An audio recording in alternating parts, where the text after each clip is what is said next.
What's up, agency owners? Jason Swenk here with another episode of the Smart Agency Masterclass, a podcast dedicated to the digital agency owner, which would be you, I would hope. And on today's show, I have an amazing guest, Verblio. They've been on the show so many times, and for the past 3 years, they've been doing a survey to agency owners and clients and freelancers and all over. And today we have some really interesting data that you'll want to hear about. Are you selling your content writing incorrectly, or should you be doing this? There's a lot of amazing stats we'll go over to give you a little bit more clarity from their survey. So let's go ahead and get into the show.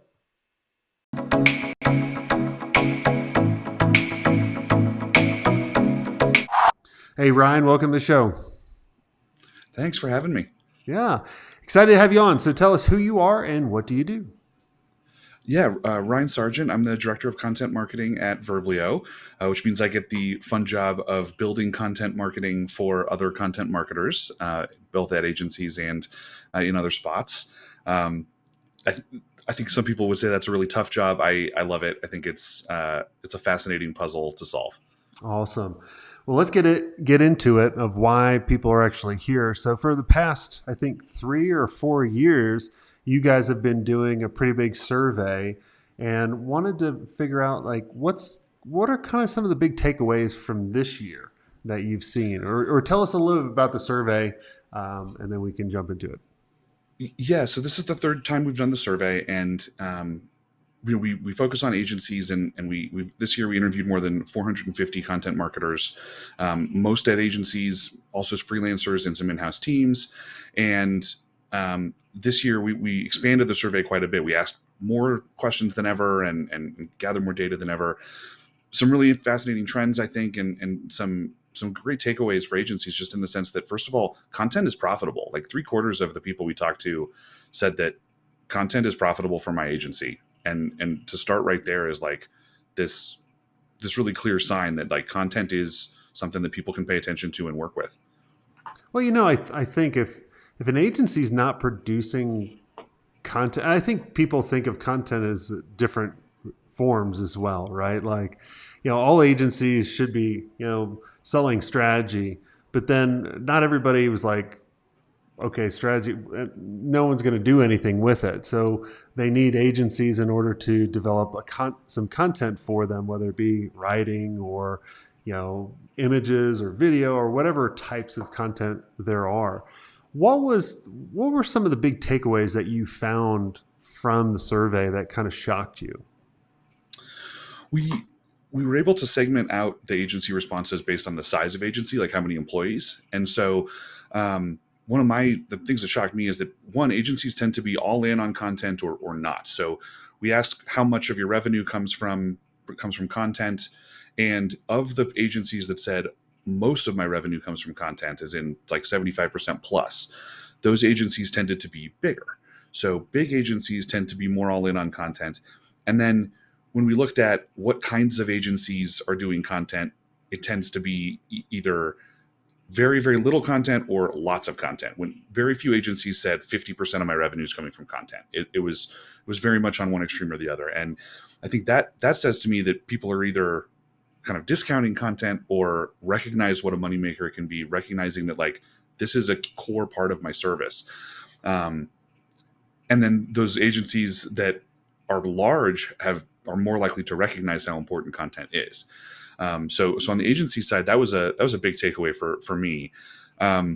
We did have a fair number of responses that said, I don't know how much of revenue is coming from content, but I think that goes to show you that we didn't always get the agency owner answering the survey.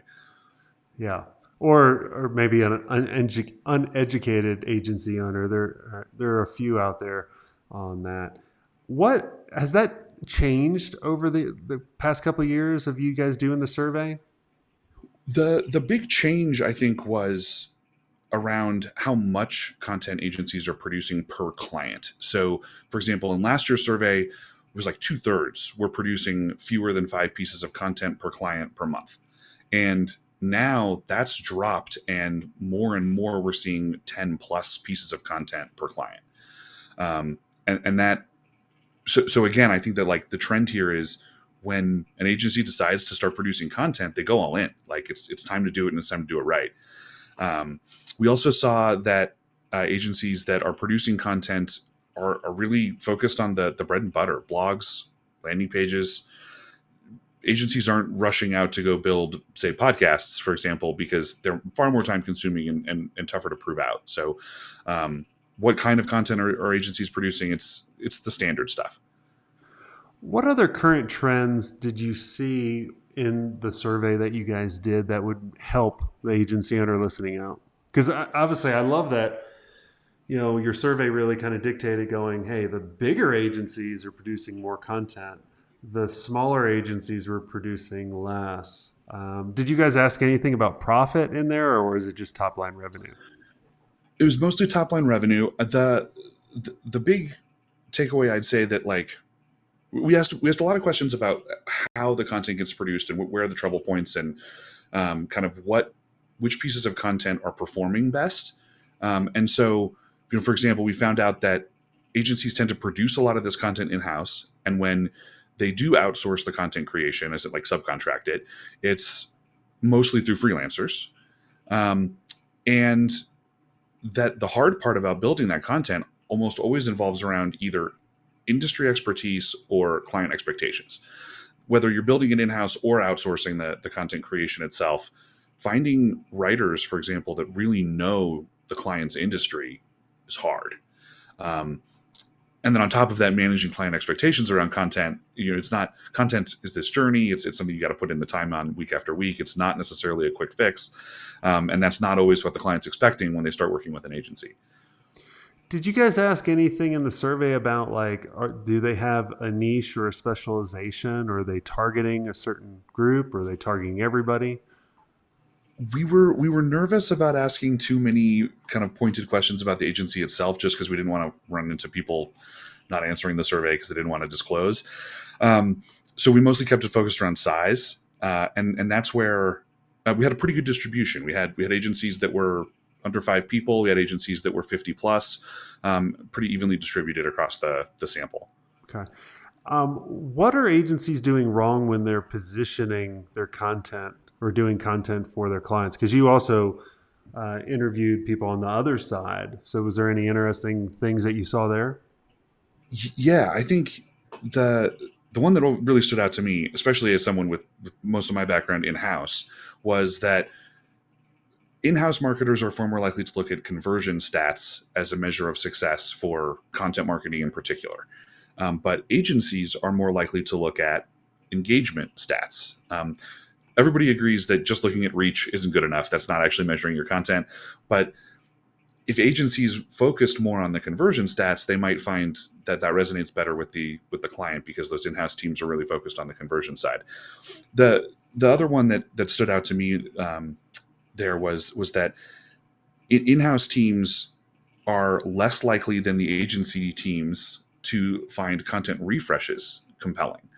Agencies, this makes total sense, see the chance to refresh a piece of existing content and say, that's low-hanging fruit, we can tackle that. And I think in-house teams, maybe because they don't know how to do it, are not looking at a content refresh as a core piece of content marketing. They're far more likely to look at something that's brand new, either like a blog or a landing page, or the other side, those responses that was content refreshes on the agency side. On the in-house side was ebooks and white papers. And so that's a piece of content that agencies could look to produce that in-house teams know is valuable, that agencies aren't currently building nearly as much of because they're focused on blogs. Yeah. Oh, that's the one thing I can't stand is ebooks and white papers. I want to shoot myself every time I see that, but I get it. Building them or reading them?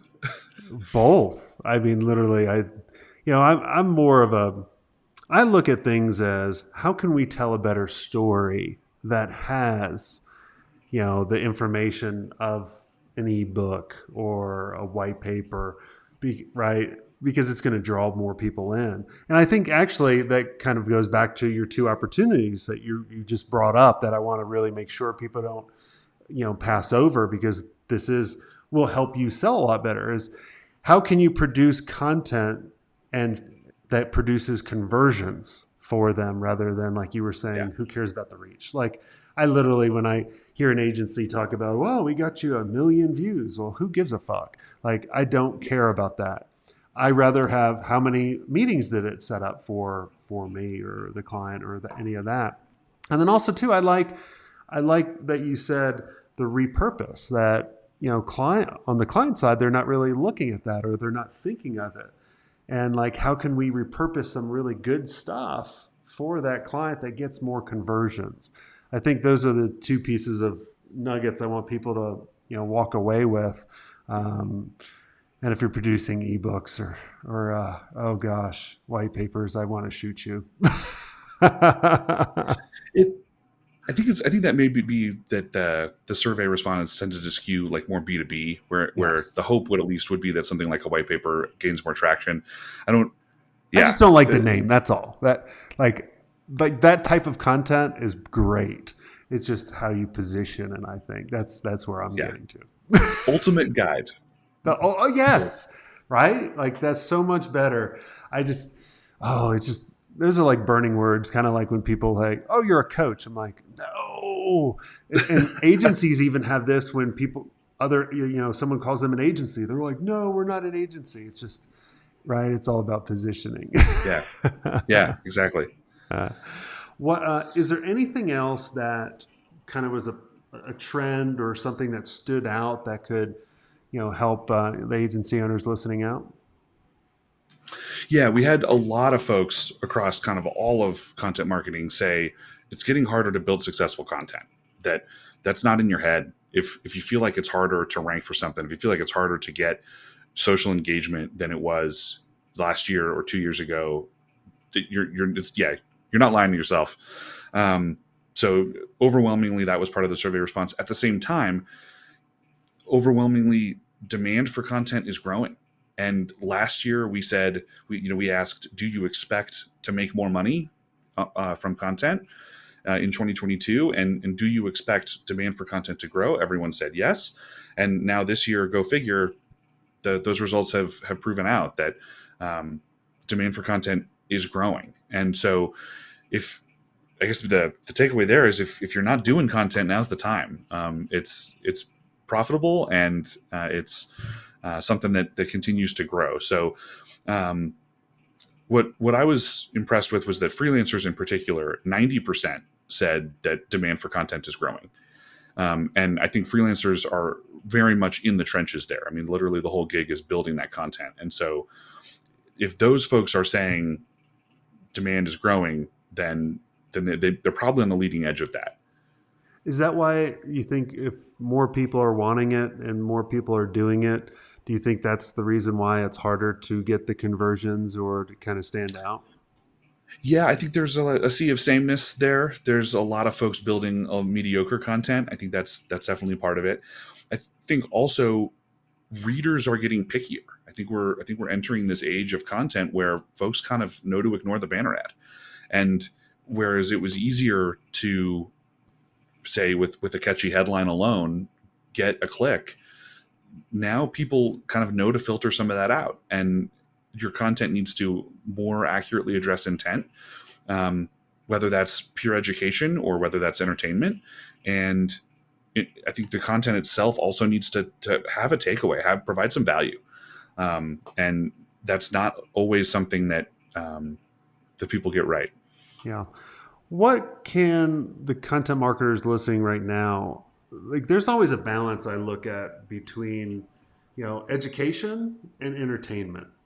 Uh, you know, what's kind of the happy medium, or what can we do? Because I look at some people doing their TikToks or whatever it's called, right, with their dogs and that kind of stuff, and then then they try to go to educational or right or flip flop, and it's kind of really messy. What are you guys seeing that's working?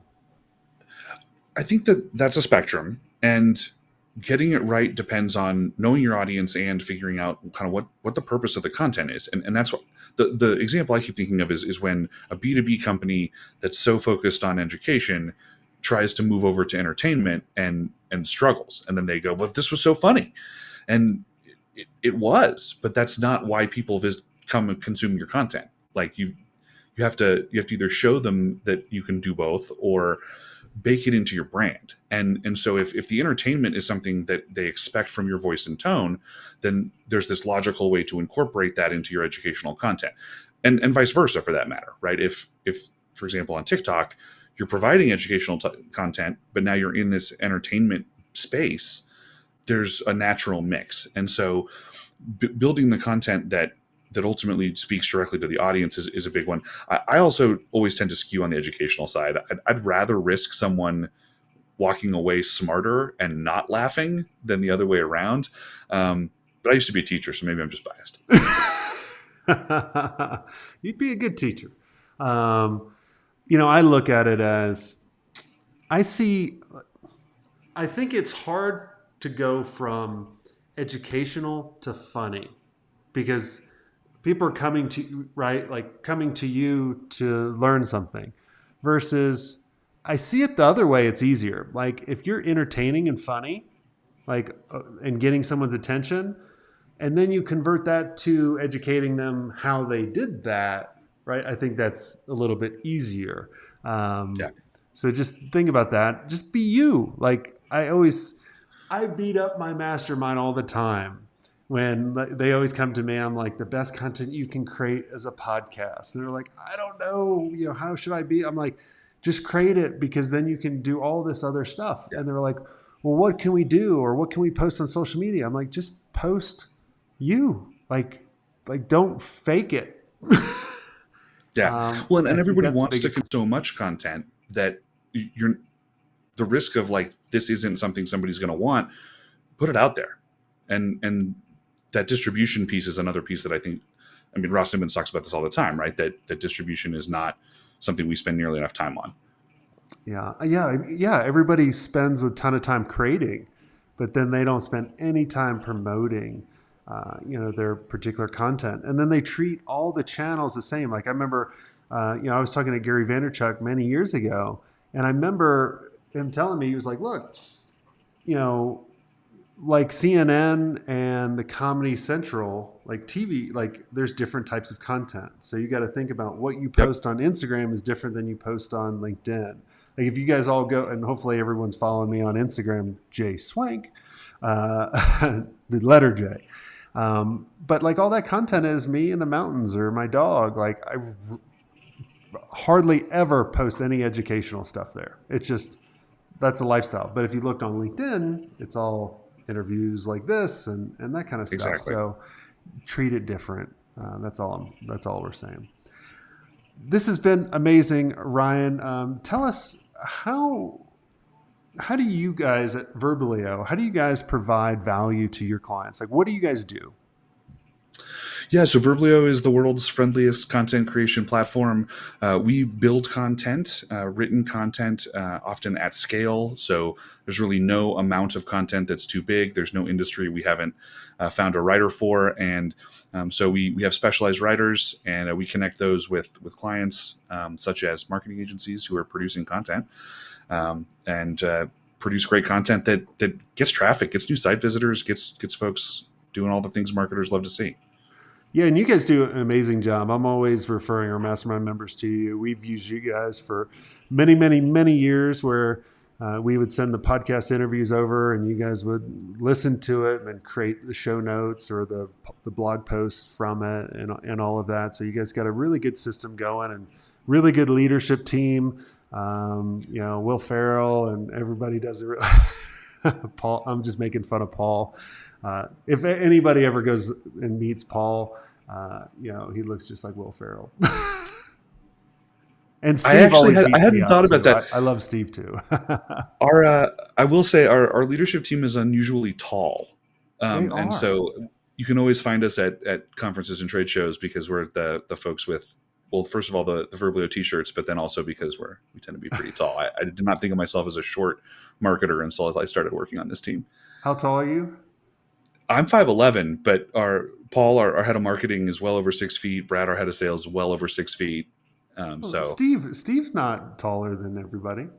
No, I guess everybody except the CEO. who's also of average height. So We're gonna make fun of Steve. We can't let him out of the episode without making fun of him. Awesome. Is there a special URL that people can go and learn more about you yeah, guys? we'll definitely check out the survey, verblio.com/survey to get all those insights. We've got all the beautiful graphs and all that kind of stuff up there. And then, yeah, just check out verblio.com and we'd love to talk. Awesome. And I highly recommend them. Go there now. We've used them for many, many years, and lots of people, use them. And I think it could really help you out. And then you don't have to staff up for all these different things. And that's how, I would be doing it if I had to do another agency. So make sure you go check them out. And until next time, have a swank day.